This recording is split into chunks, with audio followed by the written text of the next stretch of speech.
Craig Pennington. I'm a detective in the Connersville Police Department. Been here 20 years this month. So that's a big anniversary for me. I started out at the Sheriff's Department here in the same county and came here about 3 years after I was with the Sheriff's Department. So I started here back in '97 now, and I've worked in narcotics. I've been on patrol. I've been a supervisor on patrol. I was a dare officer for a while, and that was really cool. Since then, I've been promoted to detective, and I've been there for 12 years now.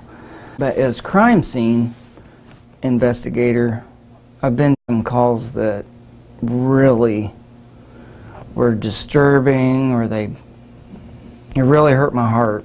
I remember one where a child was shot, 17 months old, with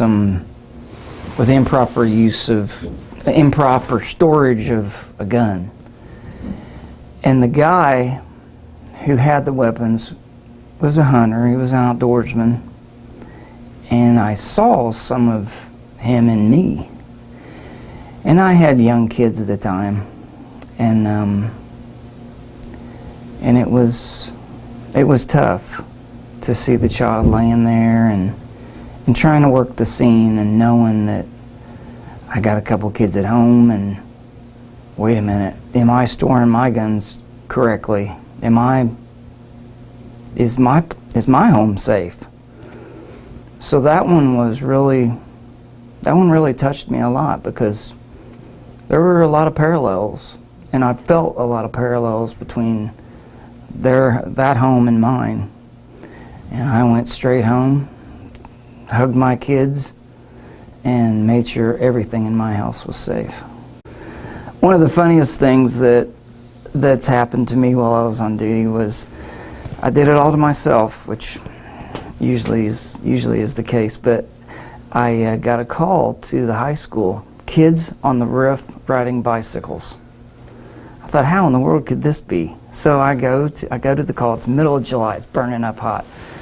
I go to the call. I climb up the TV tower. I get up on top of the roof, and there's kids riding their bikes. I said, get down. So I snatch up all the kids, and sometimes it's better to take the kids to their parents and let their parents deal with the problem, not jail or arrest the kid for something silly that I may have done if I'd have known that was possible when I was a kid.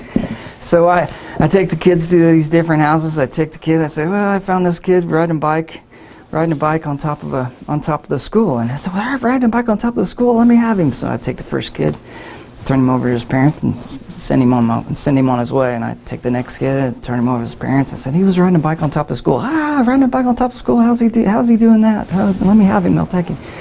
Talked to the next kid, and I said, where are you going? And he says, I'm going to my aunt's house.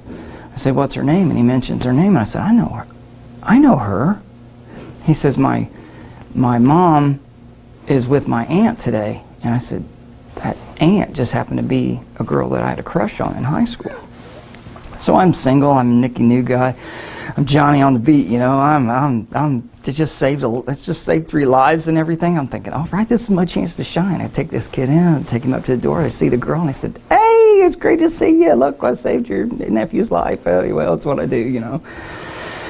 So I take the kid and shove him on. Hey, it was great to see you. Hey, you look great. All right. Hey, I'll see you around this summer. Okay, great. I go back to the car, and I said, I was so cool. I was so cool. And I turn the air on because it's burning up. I'm sweating, and I feel a cold rush of air where it shouldn't be. So I book it down to the police station. I go running into the bathroom, and I had split my pants from belt all the way to crotch. And I had white and green boxers on, and I know as soon as I turned around, the girl that I had the crush on was saying, oh, not cool anymore. That's not so cool. But that was probably the funniest thing I've done. I think law enforcement personnel tend to hunt more because, well, I think it's part of what you do at your job. So there's a symmetry there, but there's also a polar opposite of where you can sit back and take it all in, and if you choose, don't react at all.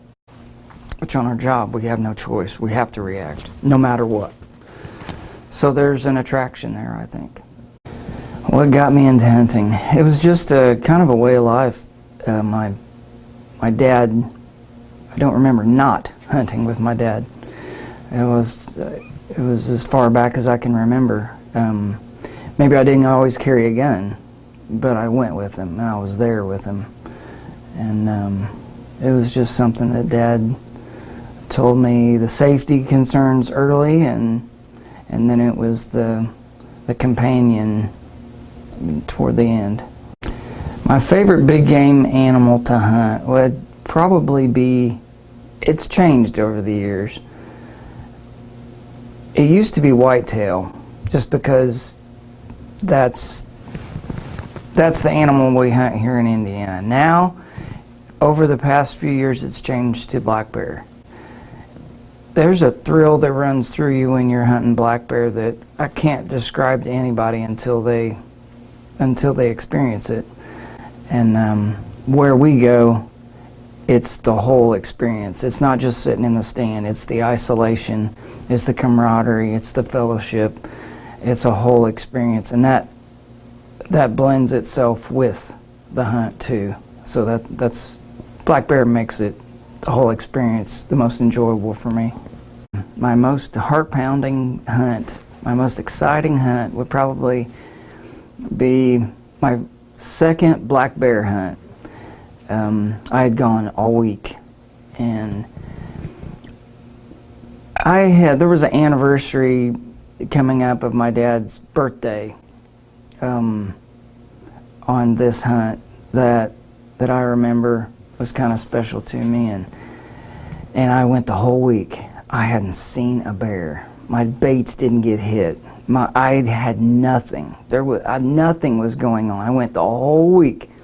Got to be the last 15 minutes of my hunt, and here comes a big sow right into my bait before I could even prepare myself for anything, and it was over before I could even. I thought the whole hunt was over, and I'm going, Dad. I'm in my tree stand. I'm going, Dad. I'm sorry. I've done it again. This is my second hunt. I've blown it all week. I hunted hard. I promise you, I hunted hard, and boom, here we go. Out of nowhere, a big giant black mass that I thought was 1,000 pounds.